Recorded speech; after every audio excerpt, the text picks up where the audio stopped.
Sejam muito bem-vindas, bem-vindos, bem-vindes ao 4º episódio deste podcast. E eu já vou começar confessando pra vocês que eu tenho um problema bem sério. Eu sou viciada em validação externa. Pois é, tem até uma figurinha minha no WhatsApp, que é uma foto assim tirada meio que de cima pra baixo, sabe? E aí eu fico com a testa 3 vezes maior do que ela já é, e aí tá escrito: oi, será que você poderia me dar um pouco de validação externa? Sim, cabe tudo isso. E eu uso muito. Inclusive mais do que eu gostaria, mais do que eu deveria. Oi, eu sou a Bia e esse é o Deixa Eu Me Explicar, um lugar que eu criei pra compartilhar os meus pensamentos antes que eles explodam na minha cabeça. Essa é uma das coisas que eu tô usando esse podcast pra trabalhar, porque eu fiz um combinado comigo mesma que eu não vou mandar nenhum episódio pra ninguém avaliar e me dar opinião antes de eu postar. Pra não ter nenhuma opinião externa interferindo na minha própria opinião, que assim, diga-se de passagem, já é suficientemente crítica. Mas, por exemplo, quando eu vou entregar uma publicidade, 100% das vezes eu envio o vídeo pro meu time de mais ali, né? Pra saber se elas gostam e tal, antes de enviar pra marca ou antes de postar, quando é algum conteúdo sem patrocínio, né? Mas, será que eu mandaria... tipo assim, o projeto tá pronto. Será que eu mandaria perguntando se tá bom? Se eu realmente só quisesse saber se tá bom? Tipo assim, porque eu não pretendo mudar, sabe? Quando eu não pretendo mudar, quando eu finalizo um projeto e pergunto pra outra pessoa que tá bom e dou um peso muito grande pra essa opinião. Tipo assim, claro, é diferente de eu tô com um bloqueio criativo ou tem alguma parte, seguindo no exemplo de um vídeo, tem alguma parte que eu não tenho certeza se eu gostei do encaixe da música, do filtro, sei lá. É diferente você pedir uma opinião assim quando você não sabe se tá bom, se não tá bom, se realmente você ainda tá no processo de construção. Mas às vezes eu sinto que eu preciso que alguém tenha uma reação positiva antes de eu dar o meu veredito final do que eu realmente achei. Mas eu acho que o foda é que eu sinto que eu preciso que uma segunda pessoa tenha uma reação positiva pra poder validar a minha própria opinião. Pra que eu tenha certeza que eu não tô maluca, entendeu? Como se pro meu ponto ser real, pro meu ponto de vista ser real, pro que eu tô falando ali ser real e pro meu sentimento ser real, alguém precisa compartilhar dele comigo, sabe? Mais alguém precisa testemunhar isso pra tornar aquilo real. Vamos por partes, tá bom?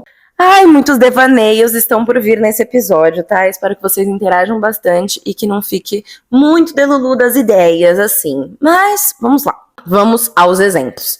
Quando a gente tá assistindo uma série policial, assim, e aí tem a cena lá da pessoa que tá sendo investigada, o detetive, investigador, sei lá, e essa pessoa que tá sendo investigada apresenta um álibi, e o detetive pergunta: tem alguém que comprove a sua história? E se ele disser que não, meu amor, 3 vezes mais chance de ser o culpado. Porque se você tá sozinho na sua casa, não tem ninguém que pode provar que você está sozinho na sua casa, que você estava naquele momento, sabe?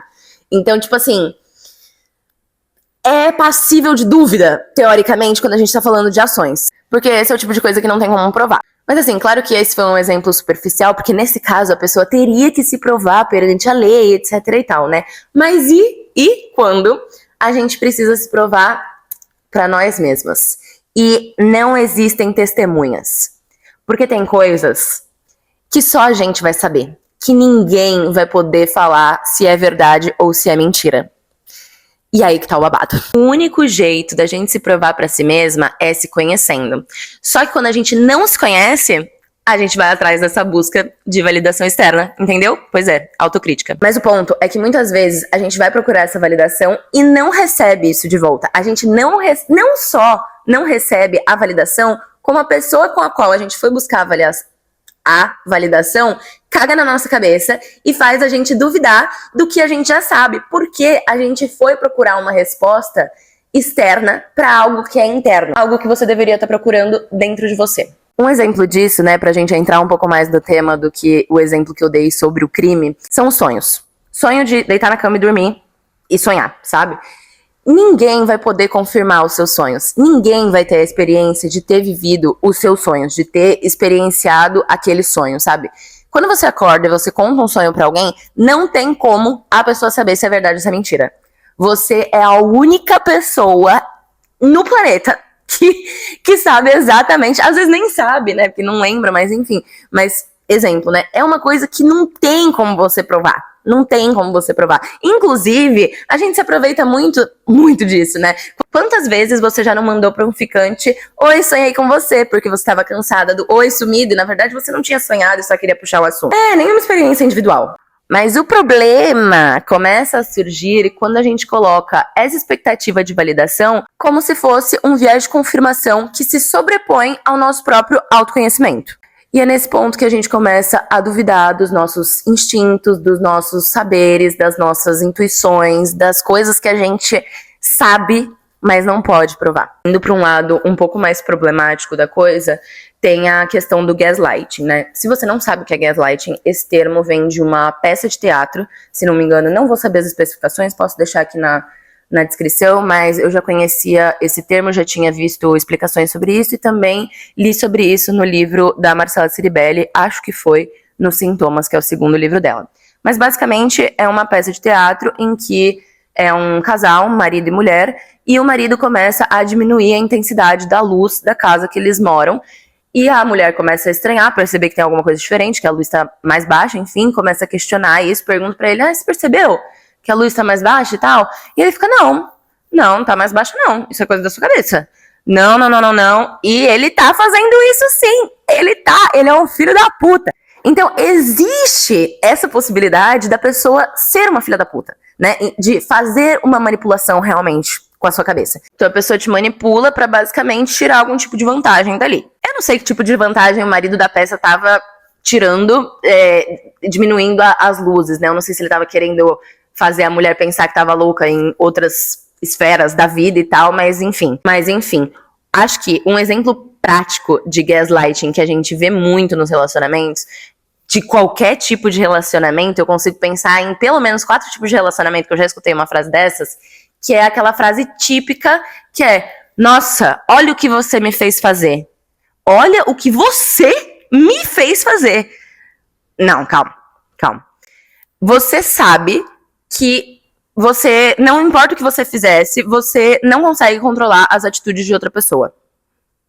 Essa pessoa também sabe que ela tem responsabilidade sobre as próprias atitudes, mas ainda assim, ela te faz pensar que você fez alguma coisa pra que desencadeasse os comportamentos dela. Então, você sabe que você não provocou aquela situação, a pessoa sabe que tem o livre-arbítrio e que não tem como você interferir literalmente nas atitudes dela, mas ainda assim ela cria uma atmosfera, cria circunstâncias que fazem você duvidar do que você viu, do que você sabe. E aqui, amigas, nossa única opção é se manter sempre atenta e forte pra cair o mínimo possível nesse tipo de manipulação, porque ela sempre aparece. Indo para o segundo exemplo de como as pessoas podem fazer a gente duvidar da nossa própria verdade, é a questão do ponto de vista. Sabe aquela imagem que tem 2 personagens, um de cada lado, e aí no meio tem um número, e aí a pessoa que tá de um lado vê o 6 e a pessoa que tá do outro lado vê o 9. Não é mentira. São pontos de vista diferentes. Ninguém tá mentindo porque cada um tá formulando as suas opiniões de acordo com aquilo que conhece, com aquilo que tá vendo. E às vezes a gente se depara com conflitos que pegam justamente nessas coisas que é impossível da gente provar, sabe? Se eu te falar que senti um sentimento, eu não tenho como te provar isso. A única coisa que você pode fazer é acreditar ou não acreditar em mim, mas não vai ter prova, sabe? Só você sentiu igual, só você sabe o que aconteceu no seu sonho. Não tem como você pegar um vídeo e mostrar pra pessoa: olha, foi exatamente isso aqui, esse aqui foi o meu ponto de vista no meu sonho, sabe? Às vezes, por exemplo, a gente tem sonhos que a gente se vê, sabe? Eu tava correndo e tal, e tem vezes que a gente é nós mesmos, às vezes a gente é outra coisa, enfim. Mas, até quando você for contar esse sonho, pode ser que a pessoa interprete de outra forma. Igual, tô contando, mas a pessoa achou que eu estava no meu próprio corpo e na verdade eu esqueci de falar que eu tava vendo meio que de cima, assim, num sonho. Não sei se ficou muito confuso. Mas enfim, não tem como. Essas coisas são a sua verdade. E nos 2 cenários, no gaslighting ou no ponto de vista, você precisa ter uma porra de uma mente de aço pra se manter firme na sua verdade, custe o que custar. Porque que nem eu falei, entendeu? Tem gente que é filha da puta, e nem sente, dorme tranquilo, dorme em paz. Mas a gente que sente muito, a gente tem essa coisa de precisar agir de acordo com a nossa verdade pra poder dormir em paz. Júlia Costa já disse, né, meus amores, fiel a mim até o fim. Inclusive, queria muito a regatinha com essa frase, viu? Fiquei chateadíssima que não consegui comprar, esgotou antes. Estou doidinha pela reposição, porque realmente é um mantra, né? Daí, assim, no caso do gaslighting, eu dei um exemplo, né, da pessoa querer manipular a sua mente, sendo que todo mundo ali sabe muito bem qual é a situação, tá muito claro. Agora, então, vamos para um exemplo de ponto de vista. Exemplo hipotético, tá? Se você já me acompanha aqui, você conhece meu conteúdo, você sabe que eu tenho essa pegada política, eu falo muito sobre feminismo, eu conto histórias pessoais e tal, num tom descontraído, tranquilo e tal. Normalmente ou eu me arrumo um pouquinho, ou eu tô assim meio jogada no sofá, entendeu? Tem vezes que eu faço cabelo, tem vezes que eu não faço cabelo. Agora estou nesse formato horizontal e podcasts, mas também faço vídeo vertical e falando diretamente com a câmera também, ou não, edição, enfim. Eu tenho meu formato de conteúdo. E é a partir disso que eu tô construindo a minha presença digital, a minha comunidade, etc e tal. Aí imagina que, por exemplo, vou usar de novo a coisa do conteúdo, porque é o que se aplica na minha vida, né? Mas aí você aplica da forma que você achar melhor, tá? Só pra ficar mais, assim, menos abstrato, sabe? Mais palpável da gente entender do que eu tô falando. Mas enfim, se, por exemplo, eu produzo um conteúdo que eu acho foda. Puta, nesse aqui eu arrasei. Eu dei a porra do meu nome, tá foda. Só que antes de postar, eu pergunto pra alguém. Igual eu falei lá no exemplo de mandar pras amigas. Pergunto pra alguém que não entende, que não conhece. É que naquele exemplo das amigas, eu falei que eu mando pra amigas minhas que também já conhecem o meu conteúdo, etc e tal, né? E aí, tô buscando a validação. Mas se eu for buscar em alguém que eu não tenho como provar o meu ponto. Então, nesse caso, que não conhece o meu nicho de conteúdo, que não conhece o universo do meu conteúdo, que não conhece nada. E aí eu mostro o conteúdo pra pessoa e ela fala: cara, posso te dar uma dica? Não acho que esse tipo de conteúdo funcione, entendeu? No meu Instagram nunca aparece esse tipo de conteúdo, porque eu acho que não performa bem. Eu acho que você devia se arrumar mais, eu acho que você devia, sei lá, ter uma câmera melhor, e eu acho que você devia vestir blazer e passar batom vermelho e fazer um cenário clean só com um MacBook. Um minuto de silêncio. Mas, cara, não é que alguém esteja errado ou certo, sabe? É só que eu tenho um ponto de vista muito diferente. Para aquela pessoa, aquilo pode fazer sentido, sabe? A visão dela pode ser essa, verdadeiramente, ela realmente acha aquilo. Não é que ela tá tentando te manipular para você pensar como ela, mas ela pensa daquela forma. E aí, nessas horas, a gente precisa saber o que a gente sabe. A gente precisa saber o que a gente sabe. No exemplo do conteúdo, eu sei o que é melhor pra mim. Eu já encontrei a minha verdade pra isso, sabe? Mas não tem como eu tentar convencer outra pessoa que já tem a verdade dela também. E principalmente se essa verdade for conflituosa com a minha. Aplica isso em sentido sentimentos, aplica isso em sentido intenções, aplica isso em sentido vivências em relacionamentos. Quer ver outro exemplo bom? Tem aquele ditado que de boas intenções o inferno tá cheio. Mas será que tá cheia de boas intenções? Ou será que tá cheio de gente que mascara péssimas intenções com boas ações para que isso fique cristalizado na mente dos outros, mas que de alguma forma a favorece? Sabe aquela história de quem, por exemplo, passa o ano inteiro sendo um filho da puta e aí chega, sei lá, empresário explorando funcionários, não dá direitos trabalhistas, é um pau no cu, não sei o que, aí chega no final do ano e vai entregar marmita, cesta básica na favela, sei lá. E aí todo mundo comenta lá, e que, meu Deus, você é uma pessoa maravilhosa, você é incrível, você é genial. Então, mas, na verdade, ele não tá fazendo isso pelas outras pessoas, né? Essa coisa da caridade. Assim, majoritariamente, é pelo próprio ego. É pra ter esse reconhecimento, pra ter essa validação externa. Então, será que o inferno não tá cheio de péssimas intenções com validações externas positivas? Eu acho que faz mais sentido pra mim, por mais que eu nem acredite em inferno. E aí, pra exemplificar ainda mais o que eu tô falando, eu vou contar uma história pessoal. Essa não é hipotética, tá? Mas já faz uns anos, acho que eu já me afastei o suficiente temporalmente e das pessoas envolvidas também. Então, acho que já dá pra contar. Alguns anos atrás, eu inventei de fazer um trabalho, um projeto com outras pessoas, várias pessoas. E a gente se juntou em um grupo e deu início a esse projeto e tal, beleza.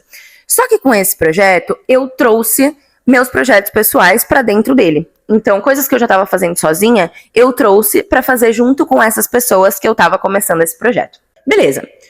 Passou um tempo, alguns meses, acho que foi menos de 6 meses, e o negócio não tava andando, sabe? A gente era muito iniciante, a gente era muito amadora, então não sabia exatamente muito o que fazer ali. Algumas pessoas tinham mais tempo para se dedicar nesse projeto, outras tinham menos tempo ou simplesmente tinham outros projetos além desse e tal.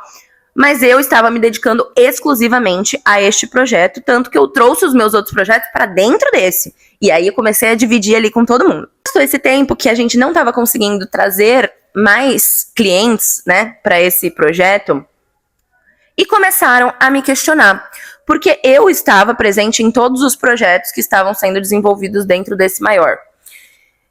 E tinha pessoas que não estavam em nenhum. Só que eu que tinha trazido todos os contratos, eu tinha trazido. Só que, no ponto de vista daquelas pessoas, eu tava sendo uma egoísta do caralho, porque eu tava querendo monopolizar todos os clientes do projeto, sabe? Eu queria fazer parte de todos. Eu não queria colocar a outra pessoa que não tava em nenhum projeto e ela não tava ganhando nada financeiramente ainda com o nosso projeto geral, porque ela não tava em nenhum dos clientes, e eu era a pessoa que estava ganhando mais. Ai, gente, chega a ser piada, não era nem um salário mínimo. Eu era a pessoa que estava ganhando mais dentre todas, e aí por isso eu não estava sendo justa. Não estava sendo uma divisão justa. Para essas pessoas, eu sempre vou ser a vilã dessa história. Eu sempre vou ser uma filha da puta que estava fazendo as coisas pra subir em cima dos outros e pra tirar vantagem em cima do trabalho dos outros e tal. Eu sempre vou ser, sabe? Por quê? Porque eu não tenho como provar que não. Que essa nunca foi a minha intenção, sabe?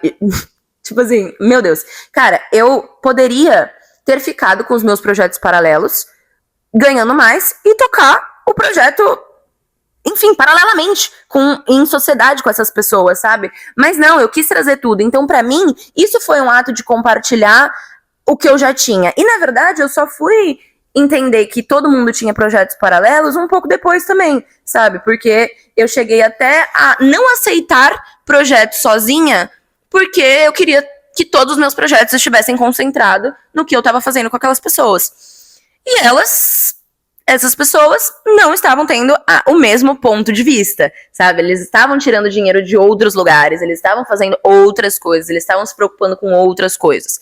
Eu não. Enfim, uns 6 meses, como eu disse, né, de projeto, existiu uma reunião presencial, tá? Presencial, em que todas as pessoas envolvidas naquele projeto se viraram contra mim. Tanto as que estavam mais distantes, quanto a pessoa que viu tudo que eu fiz.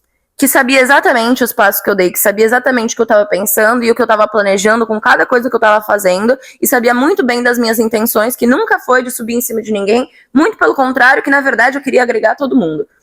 E mesmo essa pessoa se virou contra mim, porque outras pessoas, em mais quantidade, estavam tendo uma verdade, criaram uma verdade completamente diferente. E aí, nessa reunião, eu fui, assim, linchada, velho. Eu fui linchada, foi uma das piores cenas, foi um dos piores dias da minha vida, foi horrível. De pessoas, sabe, apontando o dedo na minha cara e me chamando de coisas horríveis. E ainda assim, naquela época, eu queria muitíssimo resolver o conflito. Eu não queria ser a vilã da história, eu queria desesperadamente que as pessoas entendessem a minha verdade, que as pessoas... Caralho, não é possível que vocês estão falando que eu sou uma filha da puta, que eu sou uma egoísta, sendo que eu podia estar fazendo os meus trabalhos por fora e eu trouxe tudo. E aí agora vocês querem que eu largue os meus trabalhos e passe pros outros, sendo que eu não tô ganhando bosta nenhuma com isso, só estresse, sabe? Então, o que eu ia poder fazer? Eu tentei me explicar, eu tentei justificar, tentei fazer tudo. E, beleza. Aí, só pra dar um spoiler aqui da fofoca completa pra vocês, no final dessa reunião, a gente entendeu que o que tava errado ali era que tava sendo muito dividido. Tinha muitas pessoas dentro de um projeto pequeno e tava todo mundo ganhando pouco. Então era melhor que a gente dividisse mais as tarefas, tipo, uma pessoa fizesse mais tarefas e ficasse menos pessoas em cada projeto para as pessoas que estiverem nos projetos conseguirem ganhar alguma coisa realmente relevante, né? Conclusão, saí da reunião ganhando R$200 a mais. Tudo bom? Pois é. Pois é. Não durou também, tá, gente? 2 meses depois, acabou. Só que eu fui pra essa reunião com uma certeza muito clara de que eu sabia da minha verdade. Essa frase ficou na minha cabeça o tempo inteiro. E a minha psicóloga sabe, né, que é uma cena muito assim... É uma cena de cinema que ficou marcada na minha vida porque eu estava sentada no chão e as pessoas estavam, tipo, acima de mim, me olhando de cima pra baixo, sabe? E apontando o dedo na minha cara e falando que eu sou coisas que eu sei que eu não sou, mas que naquele momento me baqueou, velho. Me baqueou, me fez, assim, entrou na minha mente mesmo, sabe? Me fez questionar quem eu sou, quem eu era. Se eu realmente era aquela pessoa de merda que aquelas pessoas estavam vendo. Porque não é possível que a gente estivesse vivendo em planetas diferentes enquanto a gente tá passando pela mesma situação. Não era possível, mas é. Pior é que é possível. O pior é que é possível. E, cara, todas as vezes que eu contei essa história, eu falei que eu entendo o ponto de vista dessas pessoas. Eu entendo que o que elas estavam vendo ali era apenas uma planilha, sabe? Não era uma conversa, não era uma, sabe, resolução de conflito, não era nada. Era uma planilha em que tinha gente ganhando mais e tinha gente ganhando nada. E aí, automaticamente, isso é injusto. Se eu só soubesse dessa informação, eu também ia achar que era injusto. Mas é isso, esse episódio na minha vida foi muitíssimo importante pra eu entender que o que as pessoas pensam de mim não muda nada em quem realmente eu sou. Não muda. Não pode mudar, eu não posso deixar que mude, sabe? Das coisas que eu já sei. Das coisas que eu já sei que eu sou ou que eu não sou. Às vezes, alguém vai te jogar uma lá que, né, vai te... Jojo já dizia, se bateu e doeu, pega que é teu. Então, assim, às vezes vai acontecer também. Mas, no geral, quando você sabe que alguma coisa é verdade pra você, você tem que manter o pé firme. Vou citar Júlia Costa de novo, eu acho que não é fiel a mim, acho que é Quero Saber, a música, que ela fala: tentaram me derrubar, primeira vez eu fiquei off, na segunda que tentaram, filho, eu voltei mais forte. E é isso, entendeu? Eu sinto que nessa situação, me derrubaram, velho. Me derrubaram, passaram por cima de mim, tá ligado? Entraram na minha mente, fizeram, assim, um acontecimento na minha psique. Mas da segunda vez, que é mais recente, então eu não vou contar ainda. Da segunda vez, filho, eu voltei mais forte, sabe? Eu tô tão tranquila, eu tô tão em paz, eu tô tão assim... Eu tenho tanta certeza de quem eu sou que a sua opinião nem me impacta mais. Ui! Ai, muito madura, gente, muito terapeutizada, juro. Eu falo como se fosse super simples, mas não é não, tá bom? Eu também não sei de nada, eu tô aqui tentando, como todos. Ai, mas confesso que eu senti uma grande evolução. Eu acho que essa situação aconteceu uns 2, 3 anos atrás. Então, de 2, 3 anos atrás, eu senti uma grandíssima evolução na minha pessoa em como agir diante dessas situações. E aí, mais um exemplo disso que a gente pode pegar, uma personalidade, foi a Ana Paula do BBB. Gente, icônica, né? Icônica, a mulher é icônica. Há anos ela é icônica, eu sempre achei ela a mais, deusa babilônica. E ela só se provou isso no BBB, sabe? Eu acho que ela teve esse prêmio merecidíssimo, porque é isso, sabe? Ela tava lá, ela sabia exatamente quem ela era. Quando as pessoas falavam que ela era uma coisa que ela realmente era, tipo, você é, sei lá, desbocada. Sim. Você quebra o argumento da pessoa. Sim, eu sou uma pessoa acelerada. Eu sou uma pessoa muito acelerada. Eu tenho pressa e, ao mesmo tempo, eu tô sempre atrasada. Se a pessoa virar pra mim e falar assim, cara, você é uma pessoa muito acelerada, eu falo, sim. E, assim, o que eu posso fazer sobre isso, sabe? Agora, se a pessoa vira e fala, sei lá, que você é uma filha da puta e você não é uma filha da puta, às vezes você é uma filha da puta, sabe? Se você for uma filha da puta, eu espero que você se foda. Mas, assim, voltando pro exemplo da Ana Paula, as pessoas falam, você é desumana, você é, sei lá, racista, até chamaram uma mulher. E ela sabe que não é. Ela não é desumana, ela não é, sabe, histérica, ela não é nada. Ela é o que ela é. E ela sabe exatamente quem ela é. Então, essa coisa da validação externa começa a importar muito menos. Tanto pro ruim, né, de tipo, não se abalar com o que as pessoas falam de ruim de você, quanto por bom, pra não deixar a cabeça subir pelas coisas boas que as pessoas falam de você, né? É saber se reduzir a própria insignificância, mas sendo fiel a você mesmo. E agora, já pegando o gancho da Ana Paula, acho que é importante fazer um parênteses aqui pro quanto é importante a gente ter uma rede de pessoas que conheçam verdadeiramente quem nós somos. Isto é, conhecer a nossa verdade, confiar em nós, ter essa troca de confiança, né? Ana Paula tinha isso com o Juliano, com a Tia Milena, com a Samira um pouco depois também.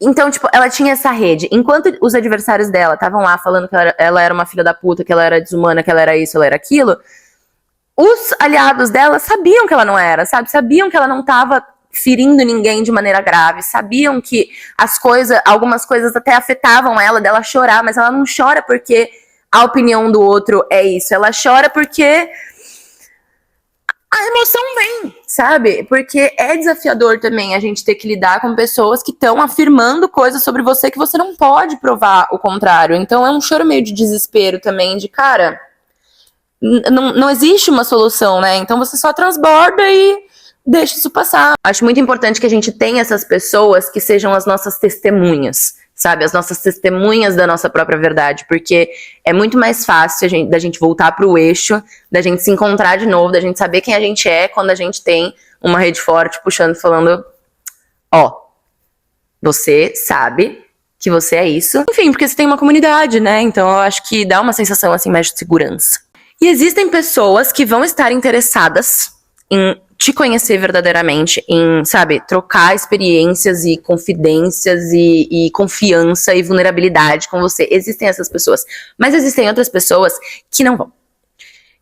Que essas pessoas vão achar o que elas quiserem, que elas vão te botar como vilã da história, que não importa o que você faça, você vai continuar sendo uma filha da puta e vida que segue. E aí, falando sobre isso de comunidade, eu tenho 2 exemplos pessoais que eu acho que ilustram perfeitamente, são situações bem parecidas, mas são situações que representam perfeitamente isso de conhecer a verdade, ter essa rede que conhece a sua verdade.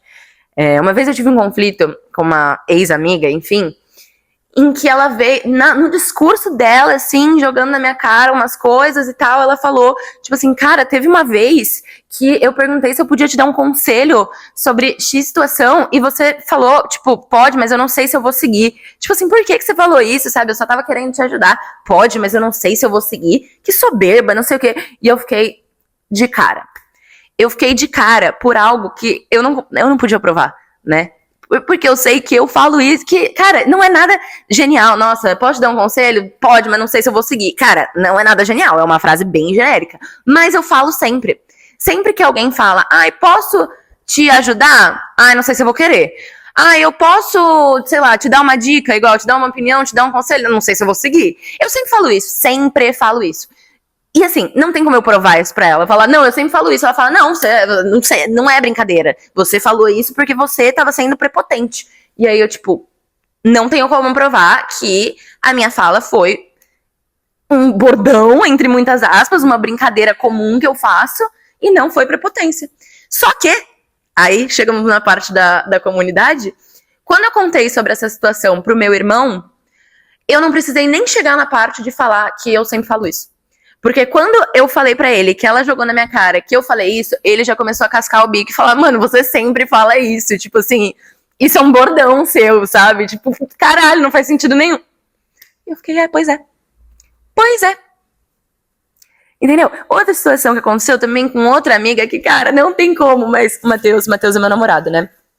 A gente tem uma coisa de que, tipo, ele acha tombos muito engraçados, vídeos de tombos e tal, e aí vira e mexe ele me mostra vídeos de tombos, só que eu não acho tombos engraçados, sabe, eu não consigo achar tombos uma coisa tão engraçada assim, sabe, videocassetada e tal, e inclusive eu sou muito traumatizada quando eu era a pessoa que tava passando por essas coisas, e tiravam uma com a minha cara, então assim, eu acho que meu trauma me bloqueou um pouco nessa coisa do humor, sabe? Em contrapartida, eu sou do time que sustos são muito mais engraçados do que quedas.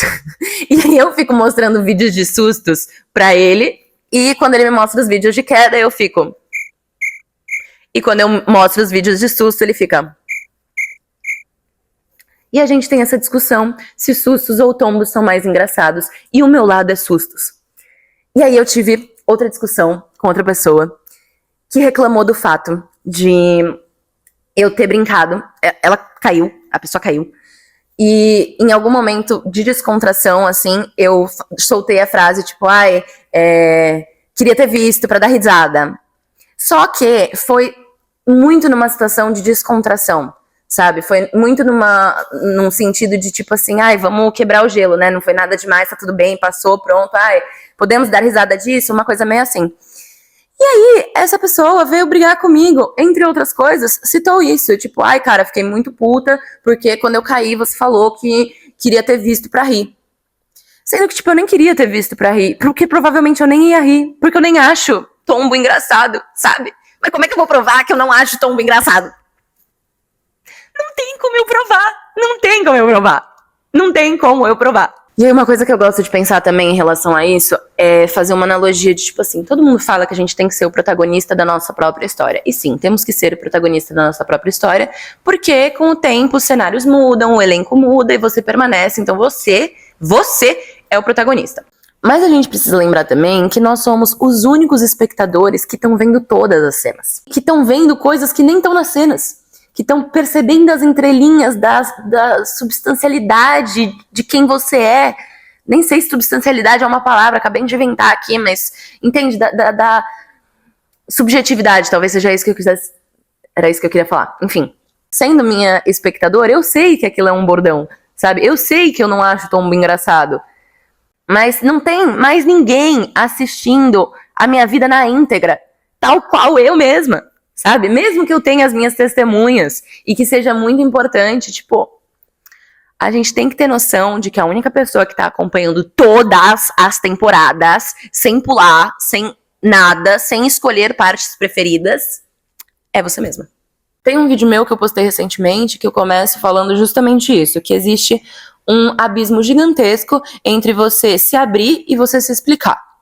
Quando você se abre, você conta a sua verdade, você se vulnerabiliza, você, sabe, tem uma troca com uma pessoa ali que você tá querendo compartilhar essa verdade que você não tem como provar. Isso é se abrir, né?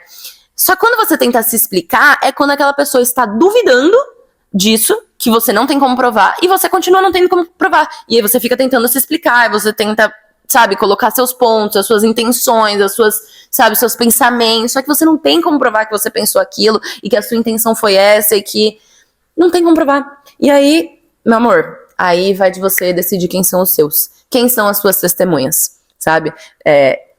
Elas vão testemunhar a seu favor? Tem que estar vendo aí, né? Então, parar de gastar energia com pessoas que não estão interessadas em entender a sua verdade, quem você é, vai te poupar um tempo gigantesco, gigante, inimaginável, sabe? E é uma energia que vale a pena ser guardada para quando a vida testa a gente. Quando a vida coloca uma coisa que a gente acha que sabe na nossa frente e pergunta, vamos ver se sabe. Sabe mesmo? Mostra aí que sabe então. E aí, às vezes, você percebe que você não sabe. E às vezes você sabe que você sabe. E aí você vai ter que provar pra você mesma que você sabe que é aquilo mesmo, sabe? Isso demanda uma energia caótica, sabe? Então, poupar aquela lá, se importando com os outros, com a validação externa e tal, vai ser útil nessa hora. Vamos para mais um exemplo? Exemplo hipotético, tá bom? Fulaninha, deixa eu pensar. Mariana nunca foi traída e sempre disse que nunca aceitaria uma traição. Aí, um dia, fatidicamente, Mariana é traída. Mariana conversa com sua parceira, seu parceiro, seu parceire, e eles resolvem passar por cima disso, ela perdoa e eles continuam juntos. Será mesmo que jamais perdoar uma traição é a sua verdade?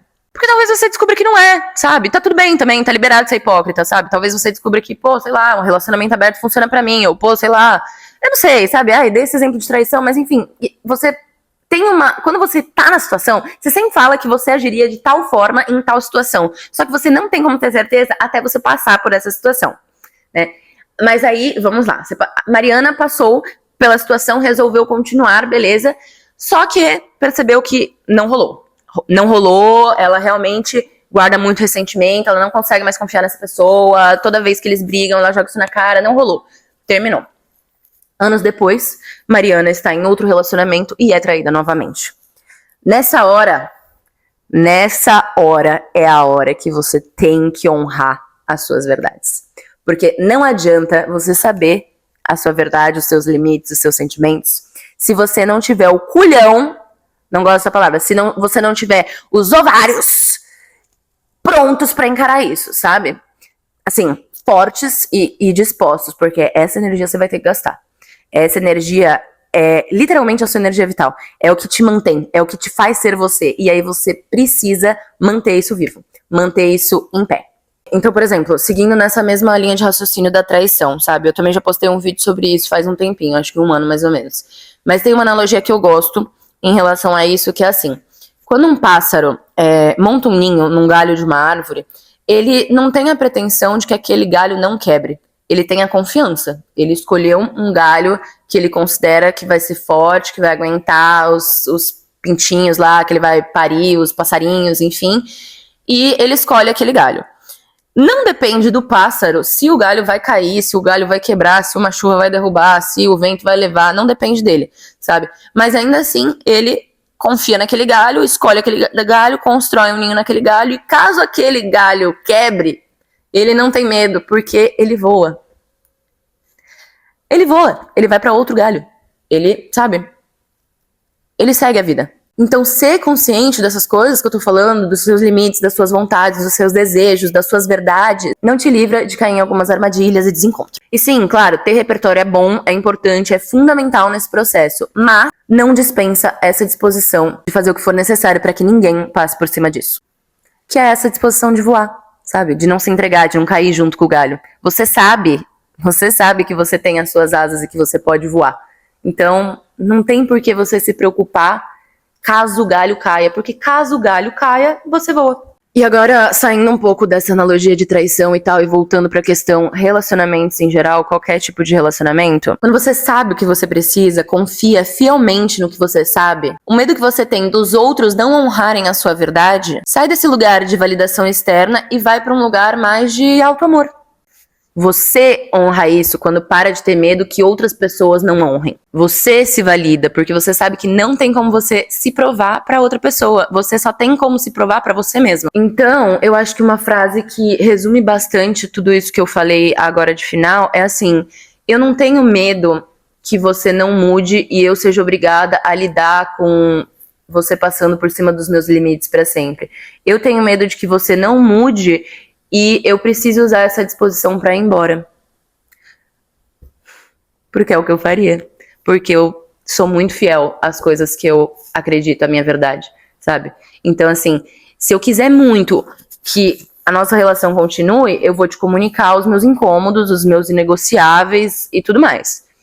Mas eu não tô preocupada se você vai ou não mudar, porque eu sei que eu não tenho controle sobre as atitudes dos outros, sabe? Tudo que eu posso fazer é comunicar os meus incômodos e confiar. E aí essa pessoa vai me entender como se eu estivesse me abrindo ou como se eu estivesse me explicando. Não num lugar de chantagem, de tipo assim, nossa, eu preciso que você mude pra eu ficar, senão eu vou embora, sabe? Eu preciso que você seja do jeito que eu quero. Não é isso. Ninguém toma atitudes sem querer. Então, já que eu não posso controlar a sua atitude de fazer alguma coisa que passa por cima da minha verdade, eu posso controlar a minha posição de ir embora caso você faça. Sabe, isso se aplica a absolutamente tudo, gente. Amizade, relacionamento, família, trabalho, tudo. Porque nessas horas, a gente tem que se amar. A gente tem que se amar. E eu tô falando de amor próprio num lugar muito, muito diferente de skincare e velas, sabe? Na verdade, um lugar quase oposto a isso. É um amor que não é bonito, que não é gostoso, que não é prazeroso, que dói, que dilacera, que quebra, sabe? Que às vezes arranca um pedaço de você, que chora, que sangra, que é conflituoso. Porque às vezes honrar quem você é custa muito, mas é sempre o preço de manter a estrutura de pé. Então é isso, a árvore não morre porque perdeu galho. Enquanto a raiz estiver firme, ela continua crescendo. Ufa! Devaneei neste episódio, né, gente? Mas eu gosto muito de falar disso, porque eu acho que esse tema fez grandíssima parte dos meus últimos anos, assim, das minhas sessões de terapia nos últimos anos. Eu sinto que recentemente eu encerrei um desses ciclos também. Eu fui colocada à prova pelo universo de tipo, você vai ou você não vai honrar os seus limites que você já conhece e acho que eu me saí bem, sabe? Acho que eu pontuei nessa, acho que eu deixei o universo orgulhoso de mim. Então, eu gosto muito de conversar sobre isso. Se vocês tiverem mais pontos para acrescentar, eu vou adorar ouvir. Minha DM do Instagram está sempre aberta. Comentem o que vocês acharam aqui do episódio. Por favor, se inscrevam no canal. No canal também, porque eu também tô no YouTube. Mas no podcast aqui no Spotify também, que isso me ajuda muito. E principalmente, acho que esse é o meu pedido principal de tudo. Mais até do que vocês me seguirem. Porque acho que se você tá aqui, você já me segue. Espero que sim, mocinha. Que é pra vocês compartilharem esse episódio. Então, compartilharem nos stories, compartilharem os posts que eu vou fazer no Instagram, no TikTok, com os trechos desse episódio, porque isso ajuda demais no engajamento em eu conseguir atingir pessoas novas, que é o meu interesse, né? Atingir cada vez mais pessoas para que a gente possa ter cada vez mais trocas. E é isso, @bismanhoto em todas as redes sociais. A gente continua o nosso papo por lá, tá bom? Beijos e até semana que vem.